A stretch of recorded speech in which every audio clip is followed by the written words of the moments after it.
ভালোবাসার মানুষ জীবন থেকে একবার হারিয়ে গেলে আর ফিরে আসে না, তেমনি বাস্তব কিছু কথা শুনো সবাই।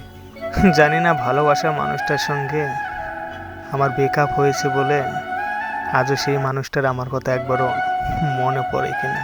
না তাকে আমার বারে বারে মনে পড়ে, হয়তো সেটাই আমার কাছে আমার দুর্বলতা, হয়তো তার কাছে এটাই হলো তার সফলতা। যে মানুষগুলো বলে যে আমি তোমাকে ছাড়া বাঁচবো না, একবার যদি সেই মানুষটার সঙ্গে ব্রেকআপ হয়ে যায়, দেখবে সেই মানুষটা ঠিক নিজের মতো অন্য কাউকে খুঁজে নিয়ে হয়ে গেছে। আমি জানি না যে মানুষটা একসময় আমার সব চাওয়া পাওয়া ছিল, আজও সেই মানুষটা আমাকে মিস করে কিনা। তবে আমাদের মতো ছেলেরা যদি কাউকে মন থেকে ভালোবাসে, তবে সেই মানুষটাকেই মিস করে। এটা কঠিন বাস্তব। আর একটা কথা, এই ভিডিওটা যদি ভালো লাগে প্লিজ আপনারা সবাই মিলে চ্যানেলটাকে একটু সাবস্ক্রাইব করে দেবেন।